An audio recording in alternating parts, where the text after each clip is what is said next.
la yunfikuna fi sabilillah. Allah Ta'ala kata orang-orang yang menyimpan beku, wallazina yaknizu az-zahaba wal fiddata wala yunfikunaha fi sabilillah wabashshirhum bi'adzabin alim. Jadi orang yang menyimpan beku emas dan perak dan tidak mahu membelanjakan ke jalan Allah SWT, menginfakkan ke jalan Allah Ta'ala, Allah Ta'ala menyebut, bagi tahu, khabarkanlah kepada mereka itu tentang azab Allah yang amat pedih. Ya.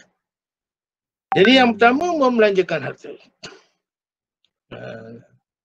Dan belanjakan harta kamu ke jalan Allah. Ini dalam ayat lain, surat 195. Jadi infak ni terdiri daripada dua jenis, dua macam.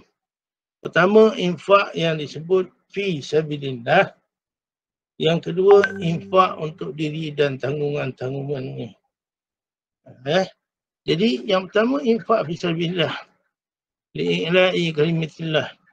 Sama ada infak untuk jalan jihad fi sabilillah, berjuang ke jalan Allah Ta'ala, melalui harta. Allah Ta'ala sebut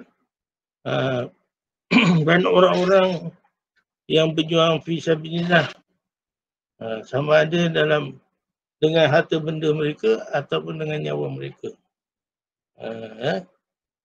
Itu jihad. Okay. Dan yang kedua, jihad untuk diri dan ahli keluarganya dan juga tanggungan-tanggungannya.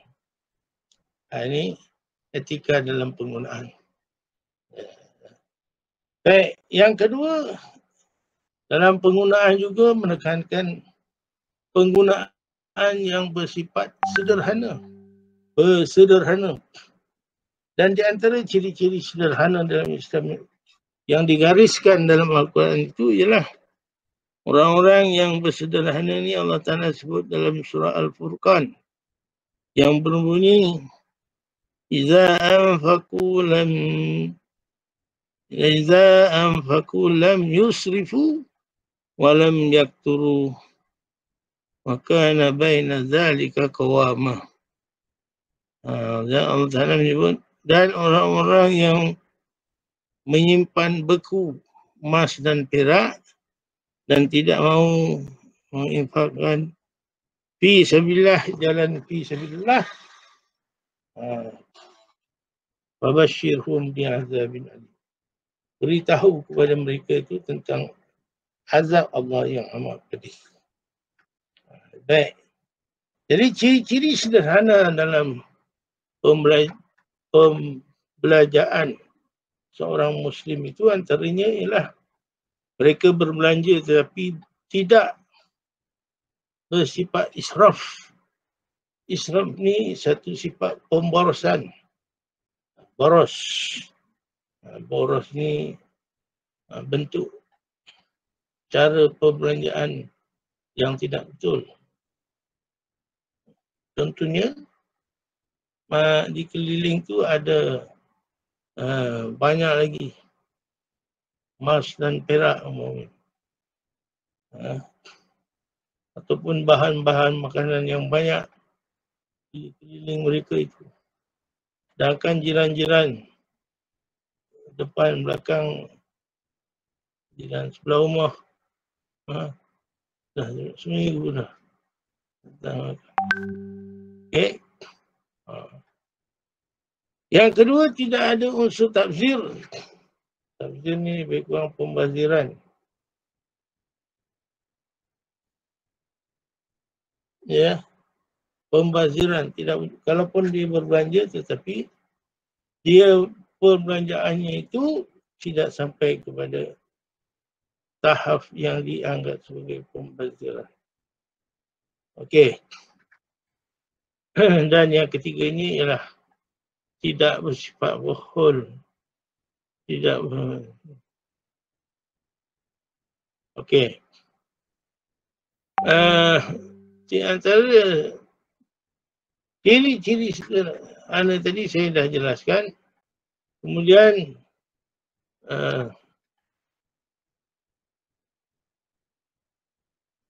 tidak bakhil ni Rasulullah SAW menyebut dalam hadisnya, dalam sunnahnya, Rasulullah menyebut, Ya Allah, berilah ganti bagi orang yang berinfak dan berilah kemusnahan dan berilah kemusnahan bagi orang-orang yang bakhil.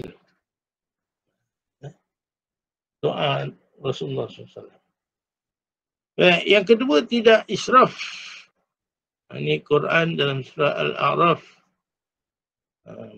Maksudnya, wahai orang-orang yang beriman, surah Al-A'raf ayat 31, hai anak Adam, pakailah pakaianmu yang indah-indah di setiap memasuki masjid. Makan dan minumlah dan janganlah berlebihan. Sesungguhnya Allah tidak menyukai orang-orang yang apabila beriman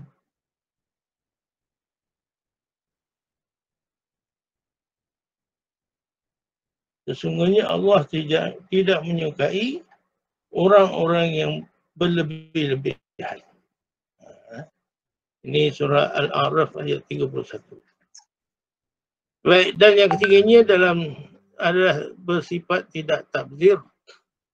Maksudnya dalam surah Al-Isra ayat 27, sesungguhnya orang-orang yang sesungguhnya Allah, Rasulullah menyebut, hai anak Adam, pakailah pakaianmu yang indah di setiap penjuru masjid. Makan dan minumlah dan janganlah kamu berlebih-lebihan. Sesungguhnya Allah tidak menyukai manusia ataupun orang yang berlebih-lebihan. Ini mudah aja hadis ini. Direct secara langsung. Okay. Kemudian bersifat tidak tabzir. Surah Al-Isra ayat 27. Allah Ta'ala berfirman, sesungguhnya orang-orang yang bersifat, sesungguhnya orang-orang yang membazir adalah saudara syaitan. Okey. Yang ketiganya mengikut hierarki keperluan. Bila berbelanja mestilah mengikut hierarki keperluan. Maknanya mengikut keutamaan. Mana yang dulu diutamakan. Mana yang sederhana sedang nombor 3. Okay. Yang keempat. Yang keempatnya ialah bersyukur. Al-Quran surah Al-Baqarah ayat 172 menyebut, hai orang-orang yang beriman, makanlah di antara rezeki yang sebaik-baiknya dan tidaklah hai orang-orang yang beriman, makanlah di antara rezeki yang baik-baik yang kami berikan kepadamu dan bersyukurlah kepada Allah Subhanahu wa ta'ala. Okey. Jadi dalam Islam pengguna juga mestilah bersifat syukur. Syukur dengan apa yang Allah Ta'ala. Jadi Allah Ta'ala telah memberi jaminan kalaulah kamu bersyukur, la in syakartum, nescaya Allah Ta'ala menambahkan lagi. menambahkan lagi harta benda yang disayangi. Baik, yang kelima, mengutamakan manfaat-manfaat berbanding dengan prestige. Jadi dalam kehidupan dunia hari ini, apa yang dipentingkan ialah nak menjaga dari segi prestige, menjaga dari segi cara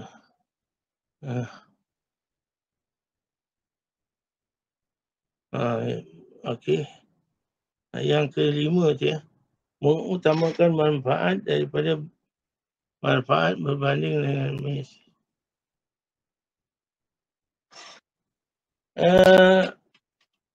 Allah berfirman dalam surah Al-Ahqaf ayat 20, kamu telah menghabiskan rezekimu yang baik-baik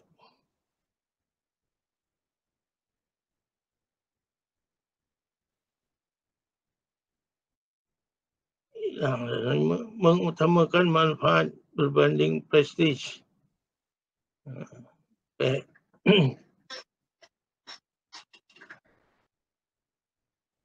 Jadi itu hadis. Maksud hadis Rasulullah, kamu telah menghabiskan rezekiku, kamu telah menghabiskan rezekimu yang baik-baik kepada kehidupan dunia. Okey. Yang ketujuh, menjauhi hutang-hutang. Rasulullah SAW bersabda dengan maksud diampuni segala macam orang-orang yang mati syahid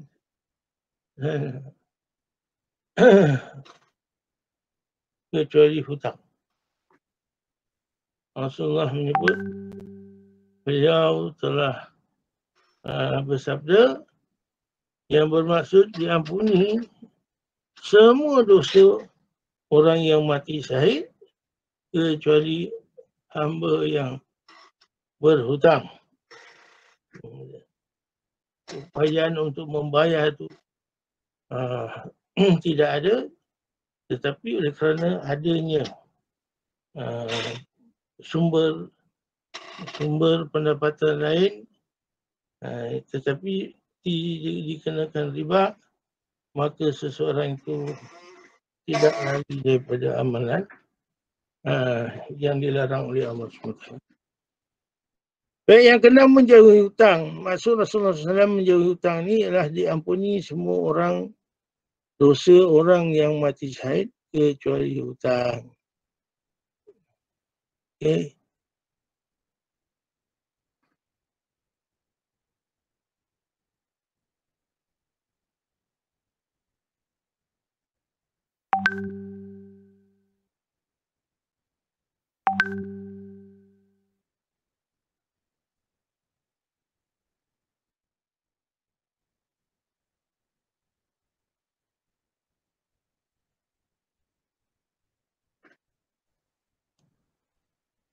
Baik, yang keenam, menjauhi hutang tadi Rasulullah SAW bersabda dengan maksud diampuni semua dosa orang yang mati syahid kecuali hutang.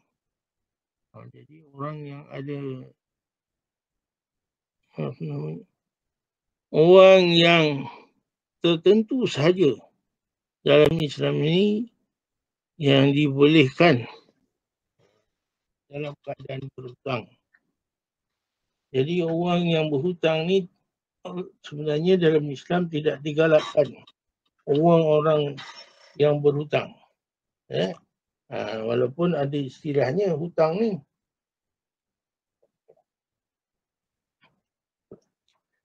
Yang ditentukan melalui kaedah Al-Qardul Hasan. Pinjaman secara hasan.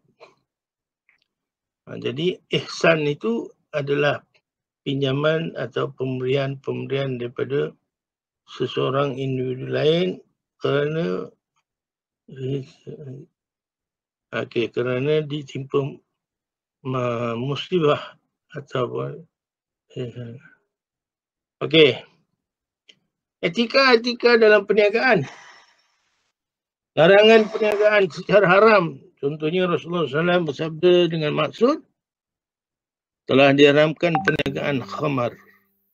Al-khamru. Perniagaan arak ni tidak dibenarkan. Riwayat Bukhari dan Muslim.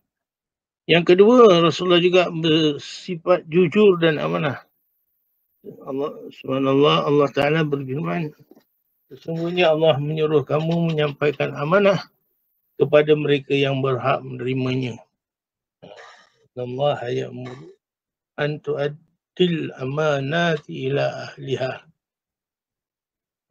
An tu'addul amanati ila ahliha. Baik. Jadi Rasulullah SAW bersabda, dengan maksudnya peniaga yang jujur dan amanah berada bersama para nabi, para orang-orang yang ikhlas dan juga bersama juga dengan para rasul, para syuhada. Hadis riwayat Tirmizi. Yang ketiga, larangan bersumpah palsu. Rasulullah SAW bersabda dengan maksud ada 4 golongan yang dibenci oleh Allah Ta'ala. Pertama, peniaga yang banyak bersumpah. Yang kedua, orang miskin yang sombong. Yang ketiga, orang tua penzina. Dan yang keempat, pemimpin yang zalim. Pemimpin yang zalim. Yang ni disukai. Yang ni disukai dan wujud pada masa kini. Berebut-rebut jadi pemimpin, tapi apa yang berlaku, kepimpinannya dihiasi dengan kezaliman-kezaliman. Yang keempatnya, larangan menyembunyikan harga semasa ataupun pasaran, di mana Rasulullah SAW bersabda dalam perbincangan mengenai larangan Rasulullah ni, Rasulullah menyatakan janganlah kamu menahan seseorang orang yang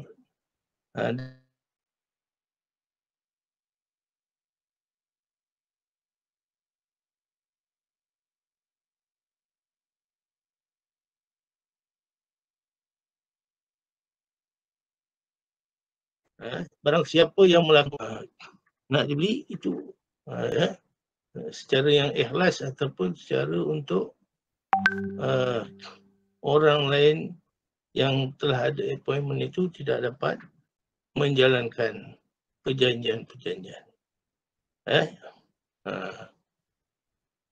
Baik, yang kelimanya bersifat larangan daripada penipuan dan juga salah taksir iklan. Ini orang yang menggunakan iklan, marketing iklan. Jadi Rasulullah SAW bersabda tidak boleh menjual barang yang rosak kecuali yang rosak itu telah ditunjukkan kepada pembeli. Jadi kalau ada kerosakan, mestilah dinyatakan barang yang dijual itu ada sedikit kecacatannya, ada rosak yang perlu diberitahu. Baik. Isunya ialah barang yang diiklan itu tidak menepati, berbeza daripada apa yang sebenarnya. Iklan ini mengelirukan sehingga pengguna salah tafsir terhadap barangan tersebut. Okey. Larangan yang keenam ialah membuat helah. Ini dipanggil sebagai ghabun.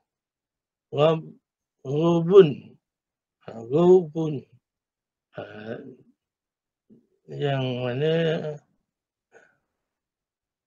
mana itu adalah merupakan juga sebagai satu helah penipuan untuk mengaut keuntungan. Baik. Yang ketujuhnya ialah keadilan. Ketahuilah laknat Allah akan turun ke atas orang-orang yang bersifat zalim. Ini Allah Ta'ala sebut surah Hud ayat 18. Di antara perkara yang mencacatkan keadilan itu ialah kerana wujudnya riba. Kerana wujudnya amalan riba. Kemudian larangan sifat monopoli. Jadi Rasulullah SAW bersabda dengan maksud, siapa yang melakukan ihtikar, maka dia adalah orang yang salah. Itu riwayat Imam Muslim. Okay. Jadi saya berhenti setakat ni lah. Kita sambung minggu hadapan. Sambungan yang tajuk lain. Jadi saya berhenti setakat ini sahaja. Attendant saya dah berikan ke belum attendant tadi? Saya dah klik attendant tadi. Kan? Dah apa? Jadi, tolong isikan attendant kehadiran hari ini. Wabillahi taufiq wal hidayah. Wassalamualaikum warahmatullahi wabarakatuh.